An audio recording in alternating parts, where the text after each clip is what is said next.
तो नमस्कार और जय हिंद साहित्य व राजपाल सभी का एक बार फिर से स्वागत है। और तो मैं अभी जहाँ हूँ देख सकते हैं, मैं इंडियन रेलवेज़ के अंदर हूँ, जो कि दुनिया की one of the largest railway networks में से एक है। और अभी मैं ट्रैवल कर रहा हूँ। पिछले एक हफ्तों से मैं जो भारत के उस पार्ट में था, जो कि कल्चरली बहुत ज़्यादा ही प्रोमिनेंट है। मैं साउथ इंडिया ट्रैवल कर रहा था। तो मैंने कुछ दिक्कतें जो भी फेस की, मैं कोशिश करूंगा इस वीडियोस के माध्यम से आपको बताने की, ओनली इन इंडियन रेलवेज। और मैं एक ब्रीफ कोशिश करूंगा कि आपको सारी चीज़ें क्यूमुलेटिव वे में पता चले कि क्या चल रहा है सिस्टम के अंदर और किस तरह से सरकारें इस पर काम कर रही हैं। तो सबसे पहले शुरुआत करते हैं कि देखिए, इंडियन रेलवे जो है ना, वो एक दुनिया की सबसे लार्जेस्ट है। 68,000 से अधिक किलोमीटर, 68,000 किलोमीटर से अधिक रेलवे हमारे ट्रैक्स हैं, 7,000 से अधिक स्टेशन वर्किंग में हैं। और लगभग 1.3 मिलियन मतलब लोगों को एम्प्लॉयमेंट मिलता है इसके थ्रू। साथ ही साथ काफ़ी अफोर्डेबल भी है। उस पर हम आएंगे अफोर्डेबल वाली चीज़ों पे कि किस लेवल पे अफोर्डेबल है। पर इसके अंदर एक बहुत बड़ी दिक्कत देखिए, मैं ट्रेवल किया। सबसे पहले मैं आपको बता दूं कि इंडियन रेलवे प्रोवाइड कराती है चार तरह की क्लासेस। एक है जनरल कैटेगरी, मतलब नॉट कैटेगरी, जनरल क्लास, जिसके अंदर अनरिजर्व होता है, आप ऐसे भी जा सकते हैं, जो कि नॉर्मली बहुत ज़्यादा भीड़ होता है, हमारे लोग उसमें बहुत ज़्यादा ट्रेवल करते हैं। दूसरा है थर्ड इकोनॉमी, तीसरा है स्लीपर क्लास, चौथा है थर्ड एसी, पांचवा है second AC and first AC. मतलब इस तरह के क्लासेस होते हैं। जो जनरल क्लास की टिकट प्राइस है, स्लीपर क्लास का, थर्ड इकोनॉमी और थर्ड एसी, इसमें जो डिफरेंसेस आप देखेंगे ना, वो इस लेवल पे है कि आप सोच नहीं सकते कि मिडिल क्लास आदमी, for a regular instance, they could think to travel into these classes. For example, मैं जहाँ से आता हूँ, मैं उन दो पॉइंट्स के बीच की डिफरेंस बताता हूँ। दिल्ली से बनारस के बीच की डिस्टेंस लगभग ऑलमोस्ट 800 किलोमीटर है थ्रू रेलवे। 800 किलोमीटर्स की जनरल क्लास की टिकट है 245, ऑलमोस्ट 250 रुपीज़। ओके। आप दिल्ली से बनारस की स्लीपर क्लास की टिकट की प्राइस है ऑलमोस्ट 600, और 565 और 600 की। ओके। फिर दिल्ली से बनारस की स्लीपर क्लास थर्ड इकोनॉमी की टिकट है 1200 और 1300। दिल्ली से बनारस की थर्ड एसी की टिकट है लगभग 1200 या 1100। अब मैं प्राइस लगा दूंगा, 150, 50 या 10-20 रुपये ऊपर नीचे होंगे। तो आप स्लीपर से थर्ड इकोनॉमी और थर्ड एसी का देखिए difference, almost 2 times, almost 2 times, ठीक है। कोई आदमी जनरल क्लास होगा, वो अगर रेगुलर इंस्टेंस पे ट्रेवल करता होगा तो उसके लिए बहुत मुश्किल होगी ये सारी चीज़ अफोर्डेबल करना।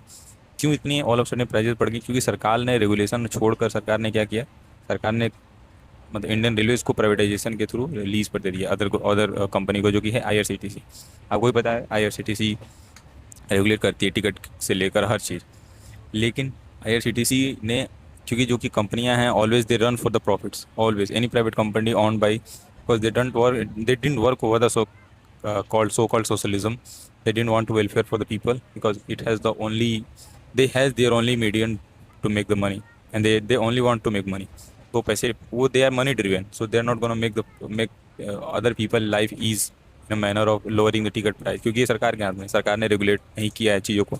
इसे प्राइस बहुत ज़्यादा है। मतलब मैं बता दूँ, मैं दिल्ली से तिरुपति की स्लीपर क्लास की टिकट की प्राइस है 1,000 रुपये, ठीक है। तिरुपति आंध्र प्रदेश में, तिरुपति बालाजी जहाँ जाते हैं। आप सोचिए, लास्ट में प्रीमियम तत्काल की प्राइस पता है कितनी है? 2,600 रुपये। 2,600 रुपये। आप सोचिए, देखिए कि सेम वही स्लीपर क्लास में प्रीमियम तत्काल मिल रहा है, वो भी नहीं कि थर्ड इकोनॉमी। और थर्ड इकोनॉमी की थर्ड एसी की प्राइस है लगभग 2,600 रुपये, 2,500 2600 रुपये। सोच रहे हैं, और स्लीपर क्लास के लिए प्रीमियम तत्काल में आप इतना दे रहे हैं। ये 3 गुना, लगभग 2 गुना से अधिक चार्ज किया जा रहा है।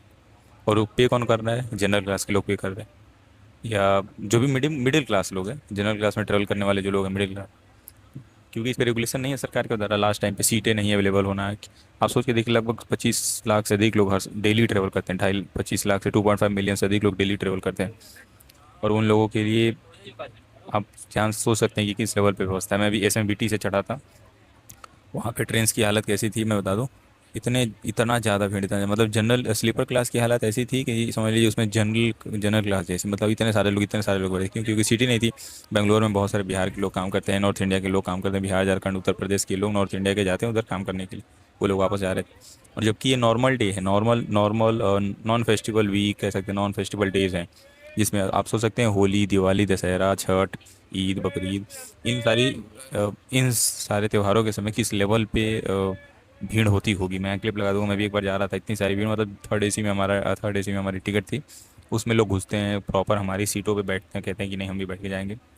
देखो, उनकी मजबूरी है, त्यौहार में सब अपने घर पे रहना चाहता है। तो उस कारण से जो एक सिक्योरिटी का भी तो दिक्कत हो रहा है। सरकार ने ये रेगुलेटरी, लोग कहेंगे कि स्पेशल ट्रेन चलाते हैं, ठीक है स्पेशल ट्रेन चलती हैं, लेकिन त्योहारों के समय भी कितनी, 10-5 ऐसे ही चलती। तो जो लोग जाने वाले हैं आने वाले हैं उनके लिए तो बहुत दिक्कत का कारण बनता है ये चीज़ें। ये भी सरकार को देखना पड़ेगा सबसे। और ये सारी चीज़ें तो थी, इसके साथ एडिशनल चैलेंजेस जो कि गवर्नमेंट के थ्रू मिले, जैसे क्लीनलीनेस की दिक्कत, सफाई ना होना अच्छे से। मतलब आप सामान जो इसमें बेचते हैं, जैसे 10 रुपए की चिप्स है तो उसको 20 में ही बिकेगी, पानी 14 रुपए की है तो उसको 20 रुपए में बेचना। मतलब मनी पे कोई एक रेगुलेटरी चीज़ नहीं है कि आपको ये चीज़ ऐसी बेचनी है। आपकी कंप्लेन आप उससे एडमिट करेंगे, जो बेच रहा है वो गुस्सा आ जाएगा, वो लड़ाई करने लगेगा आपसे। वो बहुत सारी दिक्कतें हैं, सरकार को इस पर वर्क करना पड़ेगा। पंक्चुअलिटी एक बहुत बड़ी दिक्कत है, मतलब टाइमिंग टाइमिंग ट्रेन की टाइमिंग, सही समय पे आना, सही समय पे नहीं आना। ट्रेन्स बहुत दिक्कत, मतलब आप समझ सकते हैं कि पिछले ही हफ्ते में, पिछले क्या 2 तारीख को आ रहा था, 2 फरवरी को ट्रेन हमारी 6 घंटे लेट थी, और पता ही नहीं किस कारण से। तो ट्रेन का लेट होना बहुत, मतलब ये पंक्चुअलिटी तो खैर बहुत बड़ी दिक्कत है मतलब इंडियन रेलवेज़ की। और उसके अलावा ओवर क्राउड है, मतलब बहुत सारे लोग आते हैं, लेकिन भाई सरकार को इसके ऊपर मैनेजमेंट करना पड़ेगा, फेस्टिवल के समय ही नहीं और अदर दिन भी।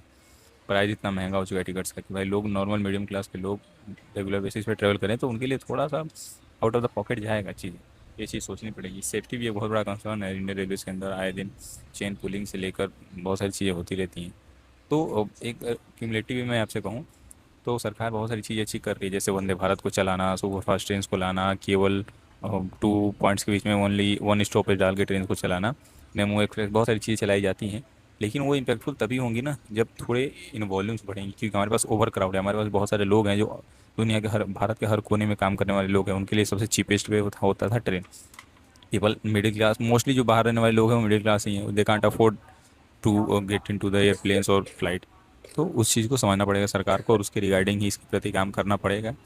और देखिए मैंने 2-3 चीज़ें बात की, जो प्राइवेटाइजेशन के थ्रू जो कंपनियां हैं वो अपना प्रॉफिट की मार्जिन पे ही काम करेंगी, वो नहीं चाहेंगी कि भाई लोगों को अच्छे लेवल पर सुविधा मिले। अगर वो तभी होगा जब सरकार उन पर रेगुलेट करेंगे, आईआरसीटीसी को रेगुलेट करे सरकार और कहेगी भाई XYZ चीज़ें ही इतनी प्राइस होनी चाहिए, इतनी प्राइस नहीं बढ़ना चाहिए, तभी चीज़ें अच्छी हो पाएंगी। वरना आपको भी पता है कि किस तरह से कंपनियां वर्क करती हैं फॉर प्रॉफिट, दे गोना सक यू, यू कांट इमेजिन। तो ये था एक, जितना मैं ट्रैवल किया और चीज़ें मेरे सामने आई। मैं समझता हूँ कि आप भी कभी ना कभी किसी न किसी माध्यम से ट्रैवल किए होंगे, तो आप उस चीज़ के बारे में क्या सोचते हैं आप हमें कमेंट सेक्शन में बता सकते हैं। और अगर ये वीडियो आपको अच्छी लगी हो तो आपको पता क्या करना है। सो थैंक्स फॉर वॉचिंग, और मिलते हैं एक नई टॉपिक के साथ, तब तक के लिए मुस्कुराते रहिए। धन्यवाद।